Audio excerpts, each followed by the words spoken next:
Alhamdulillah wassalatu wassalamu ala rasulillah wa ala alihi wa sahbihi wa mawalah. Asyhadu an la ilaha illallah wahdahu la syarika lah wa asyhadu anna Muhammadan abduhu wa rasuluhu alladzi la nabiyya ba'da, amma ba'd. Rabbi shrah li sadri wa yassir li amri wahlul 'uqdatam min lisani yafqahu qawli. Allahumma anfa'na bima 'allamtana wa 'allimna ma yanfa'una wa zidna 'ilman. Allahumma arinal haqqa haqqan warzuqna ittiba'ah wa arinal batila batila warzuqna ijtinabah. Baik ikhwah fillah rahimani wa rahimakumullah, Bapak Ibu semua yang dimuliakan oleh Allah. Apa kabarnya, sehat semua hadirin? Alhamdulillah, insyaallah. Semoga Allah sehatkan jasad dan hati kita di subuh kali ini. Allah hadirkan keberkahan, amal solih hadirin, amal yang diterima, ampunan yang berlimpah, dan rahmat dari Allah Subhanahu wa Ta'ala. Bapak Ibu semua yang dimuliakan Allah, di subuh kali ini kita melanjutkan bahasan tentang Asmaul Husna hadirin. Di pertemuan sebelumnya kita telah membahas 10 di antara keutamaan mengenal nama-nama dan sifat-sifat Allah yang mulia. Nama-nama dan sifat-sifat Allah yang mulia itu di antara ilmu yang paling agung dalam agama kita. Orang semakin dekat dengan Allah, kita akan semakin dicintai oleh Allah hadirin. Orang yang mengenal Allah akan merasakan nikmat ibadah yang lebih baik dibandingkan sebelumnya. Nah, ini pentingnya mempelajari Asmaul Husna. Bahkan ada seorang ulama pernah mengatakan hadirin, ia ketika itu mengatakan, siapa yang tidak pernah merasakan satu nikmat yang paling lezat di dunia, maka dia tidak akan merasakan nikmat yang paling lezat di akhirat. Kemudian ditanya seorang ulama ini, apa nikmat yang paling lezat di dunia itu? Ma'rifatullahi azza wa jalla. Nikmat yang paling lezat di dunia itu adalah ketika kita mengenal Allah azza wa jalla. Bapak Ibu semua, mustahil hadirin kita begitu rela Pak sujud, ruku hadirin, bahkan rutin setiap hari 17 rakaat lagi, kecuali karena kita mengenal Allah siapa. Karena kita mengenal Allah sehingga kita ridho. Bapak Ibu semua, ibu-ibu, ada tidak orang yang berani Pak nyuruh kita buat tunggang tonggeng tiap hari, sujud tiap hari, itu kecuali karena kita mengenal Allah. Karena kita mengenal Allah kemudian kita ridho. Nah, di subuh kali ini insya Allah kita akan bahas 3 nama Allah azza wa jalla. Pertama, Allah itu sendiri. Yang kedua itu Ar-Rahman. Yang ketiga Ar-Rahim. Di 3 nama ini yang insya Allah kita akan bahas pada pagi hari ini. Yang pertama, kita sering mengenal nama Allah. Bapak Ibu, para ulama itu mengatakan nama Allah itu di antara 99 nama atau bahkan seluruh nama yang Allah miliki, nama mana yang paling mulia kira-kira hadirin yang Allah miliki Pak? Allah, betul sekali hadirin.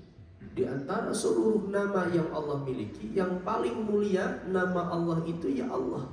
Karena seluruh sifat-sifat yang Allah miliki, sifat kesempurnaannya, kemuliaannya, itu sudah terkandung dalam nama Allah.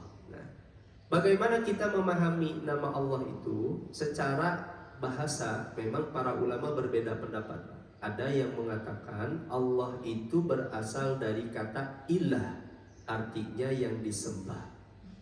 Tapi sebagian ulama lain tidak sependapat. Allah itu bukan berasal dari kata apapun. Allah itu ya Allah. Allah adalah satu nama yang langsung diturunkan oleh Allah, yang diajarkan kepada seluruh manusia. Siapa Allah itu, ya itulah Allah. Nah, sebagian ulama tidak setuju. Karena kalau kata Allah itu keturunan dari kata-kata yang lain, seolah-olah bahwa Allah itu mengakui ada Tuhan-Tuhan yang lain. Makanya bagi sebagian ulama yang lain, Allah itu tidak berasal dari kata apapun, Allah itu ya Allah saja. Nah, bagaimana kita memahami Allah itu? Ayat ini Pak, kita untuk mudah memahami siapa Allah. Nah, Qul huwallahu ahad. Katakanlah Muhammad, Huwa dia itu Allah, ahadun Allah itu esa. Ayat ini hadirin itu bercerita tentang dulu pernah orang-orang kafir Quraisy, termasuk orang-orang Yahudi, orang-orang Nasrani, ketika Nabi Muhammad SAW berdakwah mengajarkan Islam, mereka datang kepada Nabi Muhammad. Mereka itu terheran hadirin, kenapa Muhammad ini bawa ajaran baru tapi tidak membawa Tuhan? Karena bagi mereka, pandangan mereka itu Tuhan itu terjelma dalam patung-patung yang mereka buat. Bahkan hatta orang-orang Yahudi, orang-orang Nasrani hadirin, mereka buat berhala-berhala mereka. Apalagi orang-orang kafir Quraisy yang setiap kabilah itu punya Tuhannya masing-masing yang dijelmakan dalam sebuah patung. Ada Hubal, ada Uzza, ada Lata, ada Nasr di sana hadirin. Nah, akhirnya datanglah mereka kepada Nabi Muhammad. Ya Muhammad, insib alaina rabbak. Hei Muhammad, tolong jelaskan kepada kami seperti apa Tuhanmu itu. Karena mereka terheran, orang bawa ajaran itu Tuhannya terlihat, Muhammad gak bawa. Turunlah surat Al-Ikhlas hadirin. Bismillahirrahmanirrahim. Qul huwallahu ahad. Katakanlah Muhammad, huwallah, dia itu adalah esa. Ini perhatikan kalimatnya hadirin. Bapak Ibu semua, kalau satu kalimat itu digunakan pertama kali dengan huwa, padahal bisa saja ayat ini berbicara qul, katakanlah Muhammad, Allahu ahad. Apa bedanya qul huwallahu ahad dengan qul Allahu ahad? Dalam bahasa Arab, kalau kalimat itu menggunakan kata huwa terlebih dahulu, itu menunjukkan sesuatu ini sesuatu yang agung. Diagungkan nama Allah itu qul huwallahu ahad. Katakanlah Muhammad, dia Allah. Ini menunjukkan pengagungan kepada Allah Azza wa Jalla. Tidak sembarang menyebut nama Allah. Qul, katakanlah dia Allahu ahad. Siapa Allah itu? Allah itu ahad. Nah, ini perhatikan hadirin, kata ahadun Bapak Ibu semua menggunakan kata tanwin. Menggunakan tanwin. Makna tanwin itu diantaranya itu menunjukkan makna umum, ghair muayyan, tidak tertentu. Allah itu esa. Esa dalam hal apa hadirin? Esa dalam sifatnya, tidak seperti Tuhan-Tuhan yang disembah oleh orang-orang kafir Quraisy. Allah terjelma dalam patung yang terbuat dari batu, tembaga, besi, emas, apapun mungkin, kayu yang mereka buat. Zat Allah Azza wa Jalla itu esa. Sifat Allah Azza wa Jalla itu esa. Perbuatan Allah itu esa. Kekuasaan Allah itu esa. Kesempurnaan sifat-sifat Allah itu esa. Makanya ditutup nanti surat Al-Ikhlas itu walam yakul lahu kufuwan ahad. Tidak ada satu zat pun, jangankan melampaui Allah, yang setara dengan Allah itu gak akan ada. Allah itu ahad. Makanya Bapak Ibu semua kalau ditanya siapa Allah, Allah itu ahad. Allah itu yang satu, sempurna dalam kekuasaannya, hanya satu-satunya Allah. Allah yang paling maha sempurna, kasih sayangnya satu-satunya yang paling besar, yang paling sempurna kekuasaannya, hanya Allah Azza wa Jalla. Allah yang paling besar, hanya satu-satunya Allah yang paling besar, tidak ada yang lebih besar daripada Allah Azza wa Jalla. Nah, ini yang disebut dengan Allah. Qul huwallahu ahad. Ini Syekh Uqail Hussein, beliau mengatakan amma Allah Ta'ala fahuwal ismul a'zam al-mutlaq.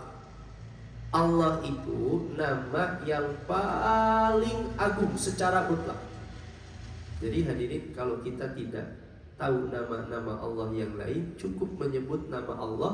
Dalam kata Allah itu terkandung seluruh sifat-sifat Allah. Allah yang maha memberi rezeki ada dalam kata Allah.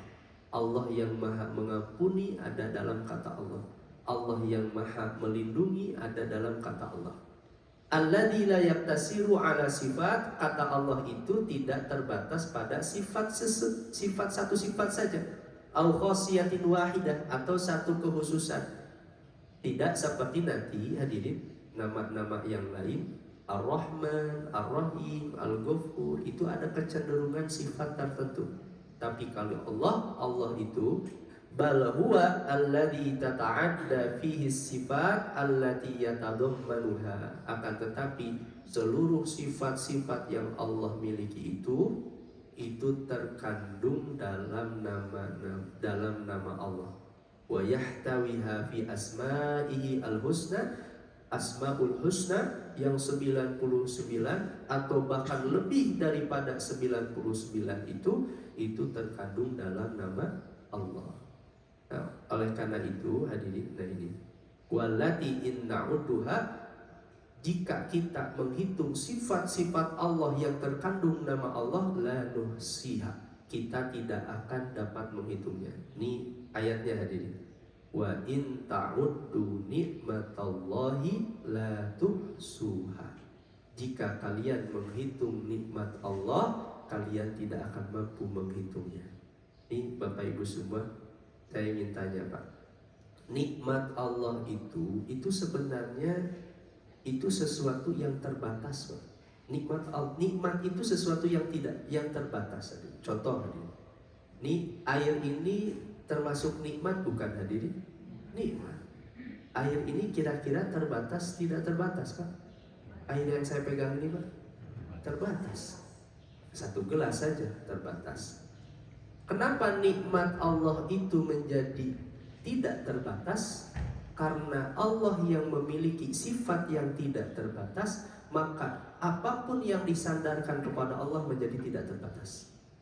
Nikmat itu sesuatu yang terbatas, tapi karena disandarkan kepada Allah yang memiliki sifat yang tidak terbatas, maka nikmat Allah itu menjadi tidak terbatas. Makanya wa in ta'uddu nikmatallah, jika kalian menghitung nikmat-nikmat Allah, la tuhsuha, kalian tidak akan dapat menghitungnya, karena sifat Allah itu adalah sifat yang tidak terbatas. Kasih sayangnya tidak terbatas Pak, ampunannya tidak terbatas, hadirin, siksaannya pun tidak terbatas. Nah, ini sifat dari Allah Azza wa Jalla.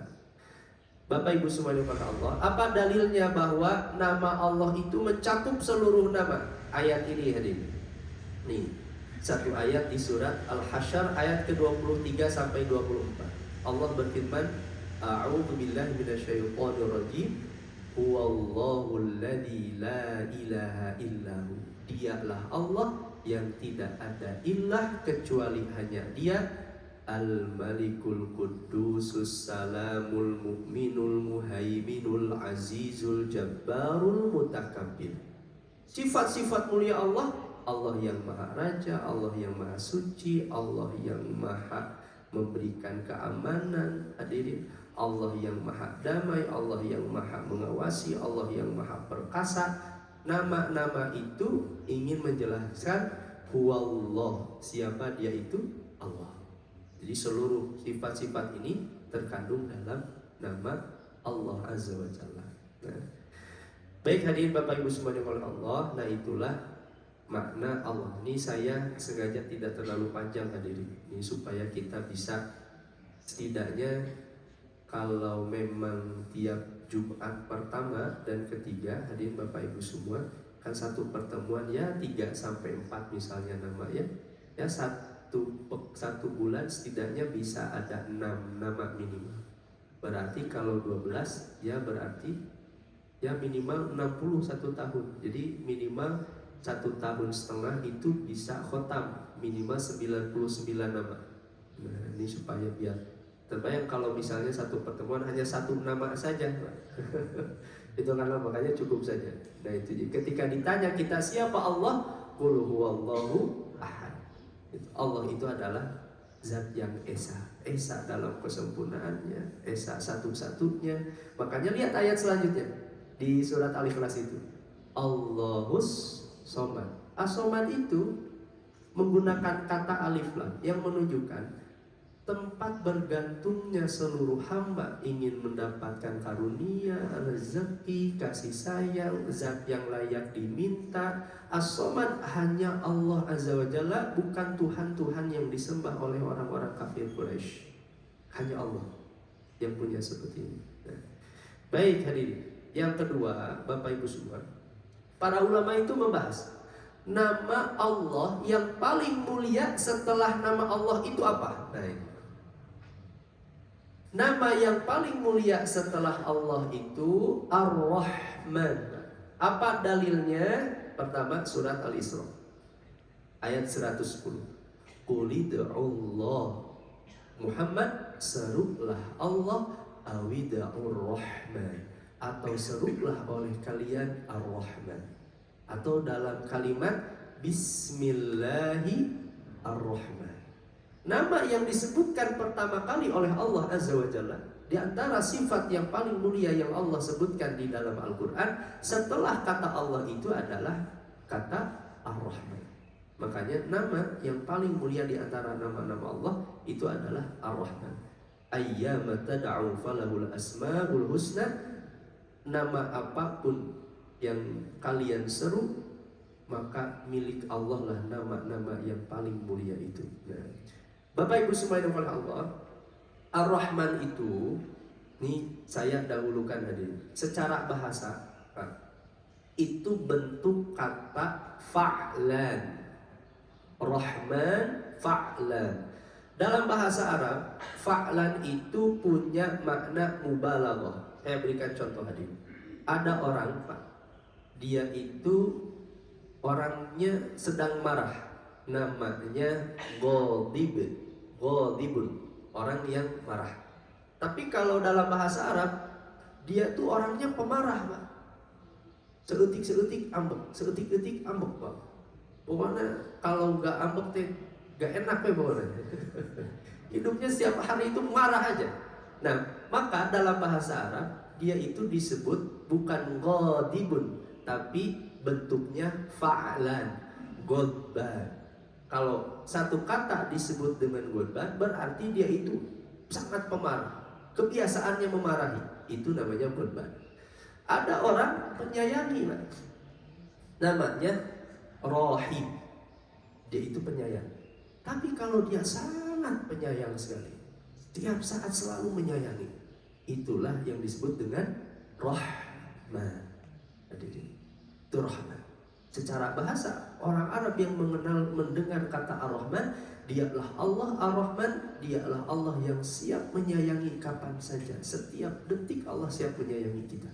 Tadi, makanya bentuk kasih sayang Allah itu,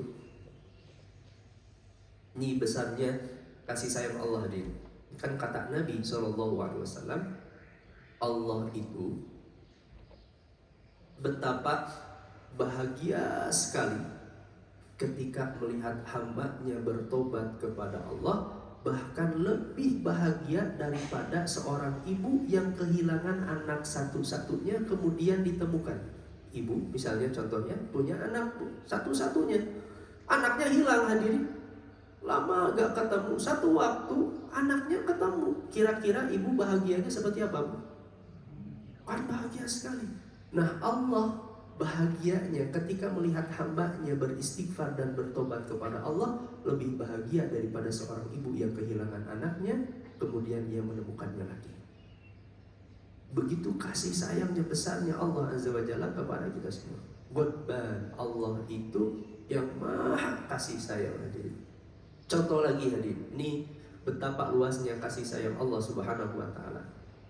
Makanya kenapa kata para ulama, di antara yang paling banyak nanti hadirin, kata yang disandarkan dengan kasih sayang itu dalam Al-Quran, itu yang paling banyak itu kata Ghafur. Itu mengampuni, karena bukti kasih sayang Allah itu adanya dalam ampunan hadirin. Contoh misalnya di surat Al-Buruj, ini sering saya sampaikan. Ketika Allah sampaikan innalladzina fatanul mu'minina wal mu'minat, sungguh orang-orang yang menyiksa orang-orang yang beriman dari laki-laki dan perempuan, tsumma lam yatubu, kemudian mereka tidak bertobat. Ayat ini hadirin, itu kan kata para ulama dalam tafsir-tafsir itu menjelaskan tentang seorang raja yang mengaku sebagai Tuhan, kemudian rakyatnya dipaksa untuk mengakui dirinya sebagai Tuhan. Dipaksalah ketika itu, rakyatnya yang menolak, dibuatlah satu parit, Pak. Kemudian yang menolak rakyatnya mengaku dirinya sebagai Tuhan, dibakar hidup-hidup di satu parit itu, dilemparkan. Dan ada 70.000 orang yang beriman kepada Allah dibakar hidup-hidup karena hanya beriman kepada Allah. Kira-kira Bapak Ibu semua, ada orang Pak, dia mengaku sebagai Tuhan, membakar 70.000 orang. 70.000 itu pun dibakar hanya karena beriman kepada Allah. Kira-kira itu dosa kecil, dosa besar Pak? Besar sekali hadirin. Sudah membunuh, dia mengaku sebagai Tuhan. Tapi lihat kata Imam Hasan Al-Basri, ini hebatnya ayat ini Pak. Innal ladina fatanul mu'minina wal mu'minat, sungguh orang-orang yang menyiksa kekasih-kekasih Allah, thumma lam yatubu, kemudian dia tidak bertobat kepada Allah. Masih sempat-sempatnya kata Imam Hasan, Allah menjelaskan tentang seorang yang mengaku dirinya sebagai Tuhan, membunuh 70.000 kekasih Allah, tapi masih sempat-sempatnya Allah mengajak tobat kepada seorang hamba ini. Betapa luasnya kasih sayang Allah Azza wa Jalla. Andaikan yang 70.000 yang dibunuh saja, itu Allah masih mengajak tobat, Pak. Apalagi kita, kiranya dosa yang mungkin tidak pernah kita membunuh, naudzubillah, seperti itu, Pak. Allah begitu luas ampunannya. Nah, oleh karena itu, secara bahasa Rahman itu, ini kata Imam Al-Baghawi hadirin, apa yang dimaksud dengan rahmat? Nah, kita kan sering, semoga dilimpahkan rahmat oleh Allah. Ibu semoga mendapatkan rahmat Allah. Apa rahmat itu? Nah, rahmat itu tarku uqubatin man yastahiquha wa isdaul khair ila man yastahiqu. Rahmat itu, kasih sayang Allah itu hadirin, ketika Allah tidak menyiksa orang yang layak disiksa, dan Allah terus memberikan nikmat kepada orang yang tidak layak diberikan nikmat. Contoh hadirin, Bapak Ibu semua, kita kalau ditanya, mengajak diri ya secara jujur, kira-kira kita ini punya dosanya sedikit banyak Pak? Banyak sekali hadirin. Banyak sekali, luar biasa banyak sekali. Kan kita sendiri pun sadar hadirin. Kita yang mungkin hari ini ada di masjidnya sadar Pak, banyak kesalahan kita ini, banyak dosa, mungkin banyak lalai dalam beribadah hadirin, mungkin pernah menyentuh larangan-larangan Allah, kita sadar. Tapi Bapak Ibu semua, sadarkah kita sampai hari ini Allah tidak menyiksa kita? Itulah kasih sayang Allah, itulah rahmat Allah. Itulah rahmat Allah, Pak. Bapak Ibu semua, kalau ada satu karyawan, Pak, dia bekerja di satu perusahaan, dia jarang masuk, kalaupun kerja gak benar hadirin, kira-kira karyawan yang seperti ini diapakan oleh perusahaannya? Wah, dipecat Pak, perusahaan kan butuh. Kira-kira kalau Allah punya sifat seperti itu kepada kita, yang tadi kita mengakui banyak dosa kepada Allah, kira-kira kita diapakan? Seharusnya kan kita udah dipecat dari hamba Allah. Itu besarnya kasih sayang Allah. Berapa kali orang bermaksiat kepada Allah, Allah menunggu hambanya untuk bertobat kepada Allah. Itulah yang disebut dengan rahmat Allah. Wa isda'ul khair ila man yastahiqu, dan Allah terus memberikan nikmat kepada orang yang tidak layak diberikan nikmat. Hadirin, ada orang kufur kepada Allah di dunia ini, kira-kira diberikan nikmat tidak? Diberikan nikmat. Ada orang yang bermaksiat, lama dia bermaksiat kepada Allah, dia tetap diberikan nikmat? Tetap. Meskipun ketika maksiatnya, dia tetap sedang diberikan nikmat oleh Allah Azza wa Jalla. Itulah yang disebut dengan rahmat Allah. Makanya satu sisi hadirin, kita jangan protes Pak. Ada orang kok dia kufur kepada Allah, kok dia jarang sholat tapi rezekinya misalnya usahanya lancar, karena itu wujud dari rahmannya Allah. Allah tidak membeda-bedakan siapapun, dia makhluk Allah, Allah akan berikan nikmat. Nah, makanya rahman itu, nah ini hadirin, kata para ulama apa? alladzi rahimaka fatakhalqi bi an khalaqahum. Allah itu yang menyayangi, memberikan kasih sayang kepada seluruh makhluknya. Dia beriman ataukah tidak beriman, dia taat ataukah maksiat, dia kufur ataukah tidak kufur, Allah meluaskan rezekinya kepada siapapun. Itulah yang disebut dengan Ar-Rahman, luasnya kasih sayang Allah Azza wa Jalla. Hadirin khotimah rahimahullah, itulah alasannya kata para ulama betapa luasnya kasih sayang Allah. Ini diantara buktinya hadirin hadis ini, Pak. Kata Nabi SAW, Innallaha azza wa jalla yabsutu yadahu bil-lail yatubu liyatuba musii'un nahar. Allah membentangkan tangannya di malam hari untuk menerima tobat siapapun yang bermaksiat di siang hari. Siapa saja yang bermaksiat di Allah ketika siang hari, Allah tunggu malam harinya bertobat kepada Allah. Wa yabsutu yadahu bin nahar, dan Allah membentangkan tangannya di siang hari, dia tuba musii'ul lail. Andaikan dia bermaksiat di siang harinya, Allah di malam harinya Allah bentangkan, tunggu di siang harinya dia bangun dari tidurnya, Allah tunggu dia untuk bertobat kepada Allah. Ini luasnya kasih sayang Allah kepada kita semua. Hatta tatlu asyamsu min maghribiha, tapi itu terbatas nanti sampai matahari itu terbit dari barat. Ketika hari kiamat habis pula. Sudah diberikan waktu oleh Allah yang begitu panjang kepada setiap hamba untuk bertobat kepada Allah Azza wa Jalla. Bapak Ibu semuanya oleh Allah, dan Allah wujudkan kasih sayang Allah itu bahkan dulu sebelum menciptakan kita, Pak. Ini di hadis riwayat Bukhari. Kata Nabi SAW, Innallaha lamma qadal khalqa, sungguh Allah Azza wa Jalla ketika menciptakan seluruh makhluk, kataba indahu fauqa arsy. Allah menulis di atas arash satu tulisan, Pak. Di atas arash Allah satu tulisan itu tertulis, Inna rahmati sabaqat ghadabi. Sungguh kasih sayangku itu akan lebih datang dahulu daripada murkaku. Makanya Bapak Ibu semua, lihat Pak, kita kadang satu waktu ya merasakan berat diuji, mungkin contoh dengan sakit misalnya. Begitu berat, ya Allah, kalau Kau tidak sembuhkan sakit ini, kita mengeluh Pak dengan rasa sakit itu.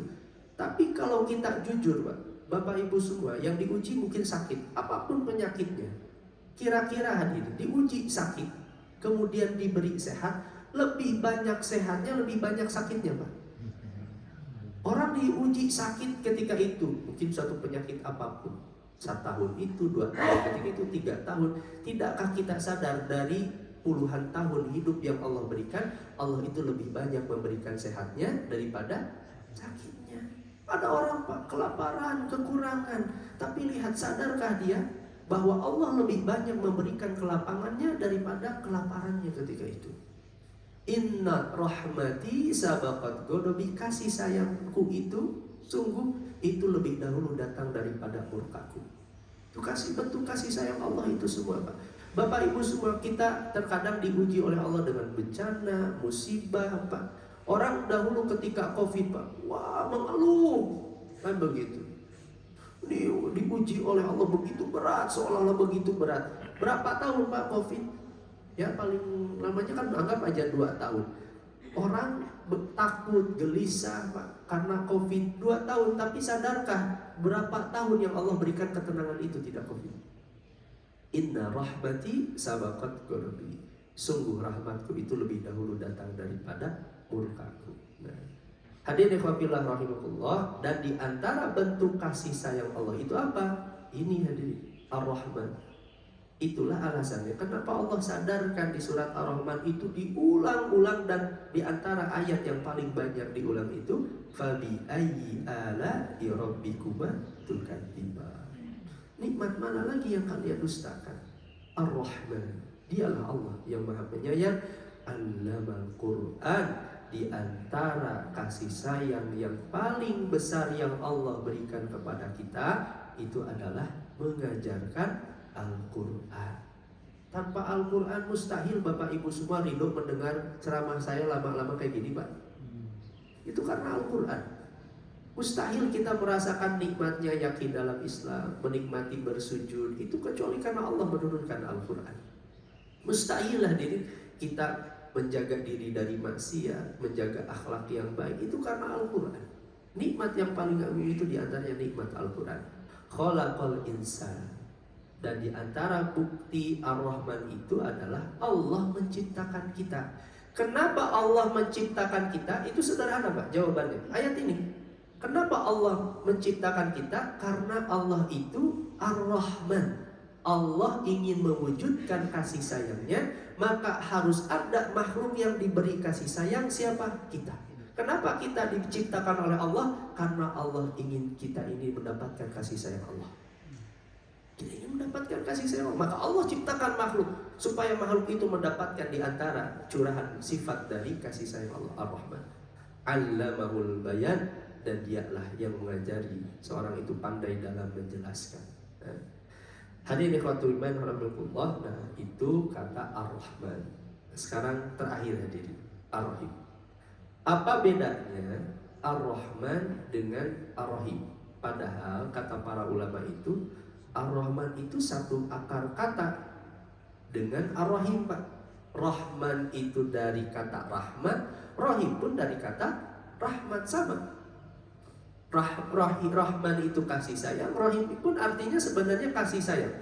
Nah, Ar-Rahim itu, ini kata Syekh Tariq Suwaidan, Al-Mun'im abadan. Ar-Rahim itu Allah yang memberi nikmat selama-lamanya, Al-Mutafaddilu dauman, Allah yang memberi karunia selama-lamanya, farahmatuhu la tantahi, dan kasih sayang Allah itu tidak terbatas. Yarhamu bidaqaiqin ni'am, Allah menyayangi dengan nikmat-nikmat yang paling halus hadirin, yang bahkan kita tidak sadari, itu adalah disebut dengan Ar-Rahim. Nah, Bapak Ibu semua, bagaimana paling mudah membedakan antara Ar-Rahman dengan Ar-Rahim? Tapi sebelum saya sampaikan dari perbedaan Ar-Rahman Ar-Rahim, nah, saya teringat perkataannya Imam Al-Baghawi. Kenapa dalam kata Bismillah itu Ar-Rahman itu harus disandingkan dengan Ar-Rahim? Padahal kan Ar-Rahman itu kasih sayang. Padahal cukup aja, gak usah pakai Ar-Rahim. Ar-Rahman pun cukup karena maknanya itu udah banyak sekali kasih sayang Allah itu. Bismillahirrahmanirrahim. Dengan nama Allah Ar-Rahman. Kalau Ar-Rahman itu tadi Allah yang memberikan nikmat, Allah yang mengampuni kita, Allah yang memberikan kasih sayang kepada kita. Lantas Ar-Rahim pun sama.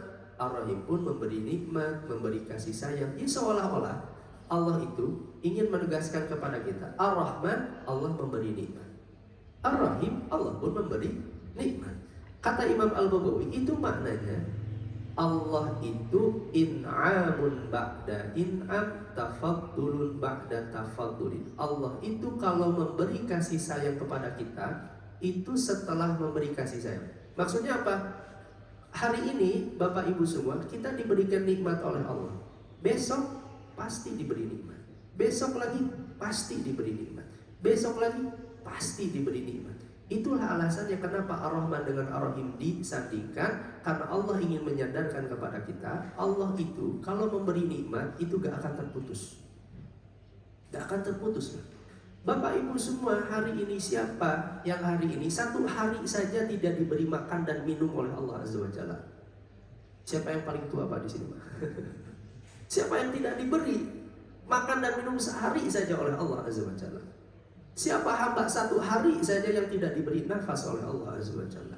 Karena nikmat Allah itu tidak terputus, maka Allah kemudian sandarkan kata Ar-Rahim itu kepada Ar-Rahman, supaya Allah meyakinkan kepada kita, andaikan kita ditakdirkan hidup 100 tahun akan datang, 1000 tahun akan datang, 1 juta tahun lagi kalau betah di dunia, pasti Allah memberikan nikmat kepada kita. Itulah kenapa Ar-Rahman Ar-Rahim itu disandarkan, kata Imam Al-Baghawi. Nah, lantas apa bedanya Ar-Rahman Ar-Rahim itu? Ini saya dahulukan tadi. Nah, ayat ini Pak, yang paling mudah untuk membedakan Ar-Rahman dengan Ar-Rahim.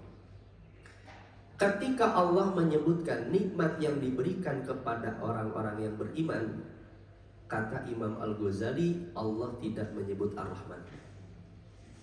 Wa kana bil mu'minina rahima. Allah itu memberikan nikmat kepada orang-orang yang beriman, kasih sayang. Allah tidak mengatakan wa kana bil mu'minin rahman, tapi wa kana bil mu'minin rahim. Ini menunjukkan apa bedanya Ar-Rahman dengan Ar-Rahim. Tadi hadir, kalau kita sadar Ar-Rahman itu nikmat luas yang Allah berikan kepada siapapun, mau dia kufur kepada Allah, mau beriman, mau maksiat, mau taat, dia tetap mau dapat nikmat Allah.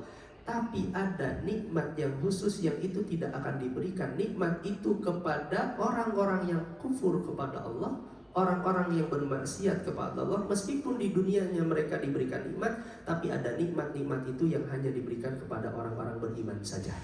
Itulah yang disebut dengan Rahim. Nikmat yang Allah khususkan hanya untuk orang-orang beriman saja. Makanya Nabi dalam hadis riwayat Muslim, Nabi kan menyampaikan ini, Ja'alallahu rahmah mi'ata rahmah. Allah menciptakan kasih sayang itu sebanyak 100. Meskipun kasih sayang Allah itu gak terbatas 100, hanya kata para ulama Allah menciptakan 100 kasih sayang. Wa anzala fil ardi rahmatan wahidan. Allah turunkan ke bumi ini, Bapak Ibu semua hari ini tadi merasakan Allah tidak menyiksa kita, Allah mengampuni kita, Allah terus memberikan nikmat.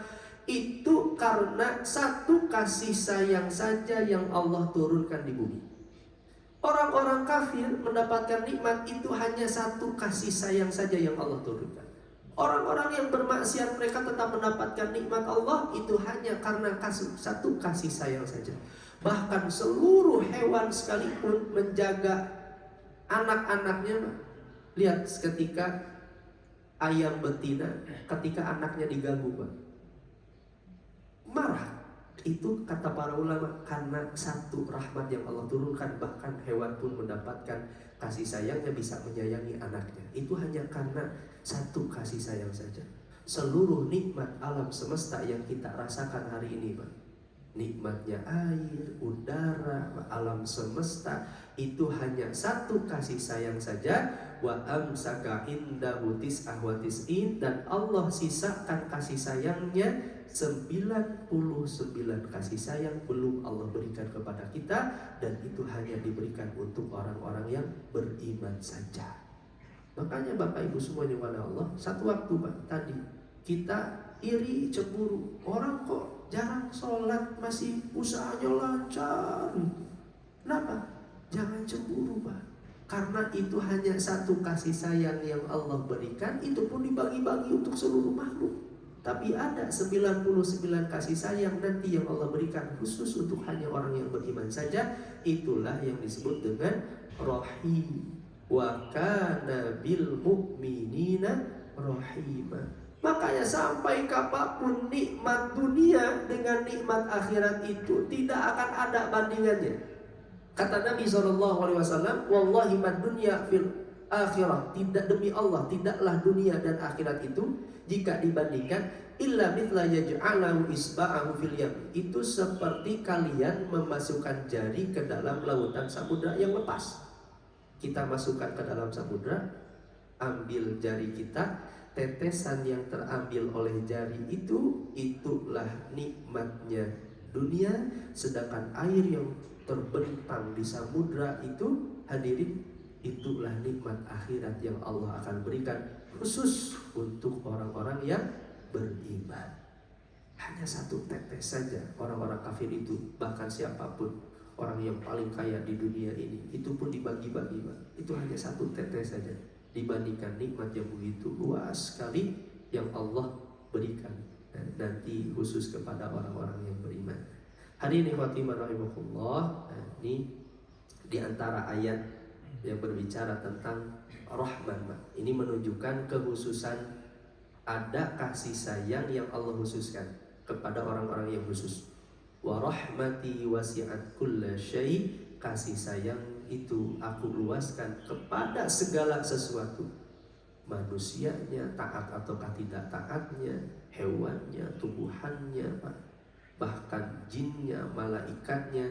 Fasa'aktubuha lilladzina yattaqun, akan aku tetapkan rahmatku itu bagi orang-orang yang bertakwa. Ada kasih sayang Allah yang khusus. Semakin besar ketakwaan kita, amal soleh kita, keikhlasan kita, maka akan semakin besar pula kasih sayang yang Allah berikan kepada kita, baik di dunia dan akhirat. Wallahu a'lam bishawab. Hanya itu mungkin hadir Bapak Ibu semua yang dirahmati Allah. Nah, nanti insyaallah selanjutnya kita akan lanjut ke bahasan Rabbul Alamin. Nah, mungkin di pertemuan yang akan datang kita akan bahas 3 lagi. Pertama Rabbul Alamin, yang kedua Malik, yang sering kita sebut dalam surat Al-Fatihah, Maliki Yaumiddin. Kemudian yang ketiga Al-Qudus. Nah, apa maknanya? Nah, insyaallah mungkin kita akan bahas di pertemuan yang akan datang. Hanya itu mungkin hadirin Bapak Ibu semua, pada subuh kali ini yang bisa kita bahas. Semoga dari bahasan ini kita menjadi hamba-hamba yang terus dilimpahi rahmat oleh Allah, hadirin, dan menjadi hamba-hamba yang semakin mengenal Allah, semakin nikmat dalam bersujud kepada Allah karena kita mengenal nama-nama dan sifat-sifat Allah mulia. Oh, Bapak. Kalimat qul huwallahu ahad itu mungkin termasuk jumlah tidak betul ya, kalimat yang sempurna. Kalau itu mungkin ada mubtada khobar.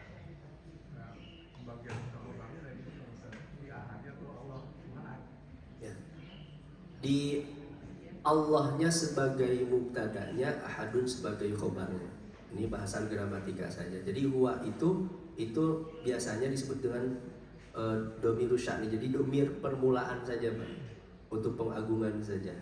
Nah, makanya yang menjadi khobarnya itu ahad. Atau biasanya ada pendapat ulama, huwa itu mubtada, Allah pun mubtada, tapi mubtada yang kedua ahadun sebagai khobar, tapi khobar yang kedua, jumlah dari mubtada yang kedua dan khobar yang kedua jadi khobar mubtada yang pertama. Ini Bapak Ibu semua, ini bahasan tentang ilmu nahwu ya, dan itu. Jadi kalau dalam nanti santri kalau mengi'rabkan huwa domirun mabniun alal fathi fi mahalli raf'in mubtada, hu Allahu mubtadaun marfu'un, mubtadaun tsani marfu'un bid dhammah, ahadun khobarul mubtada marfu'un bid dhammah, wal jumlatu minal mubtada ats-tsani wa khobarihi ats-tsani fi mahalli raf'in khobarul mubtada al-awwal. Ini bahasa ilmu nahwu. Jadi biasa saja kalau berbeda pendapat, bahkan dalam Al-Qur'an para ulama berbeda pendapat dalam menetapkan mubtada dan khobarnya. Wallahu a'lam bishawab. Ekspresinya mungkin kalau kalimat itu lebih ke ahadnya, bukan ke Allahnya ya. Khobarnya, ya khobarnya, Ahadnya ya. ya khobarnya. Mungkin ke bahasan yang bahwa sumber yang pertama adalah Allah. Dan di surat Al-Baqarah itu yang di ayat 14 ya. Sunani Allah kepada Allah. Ya. Iya. Kalau ahad itu masuk Allah sunnah mungkin. Ahad termasuk apa? Bukan. Ahad, ya termasuk. Jadi di antara nama dan sifat Allah itu ahad, al-ahad itu ada.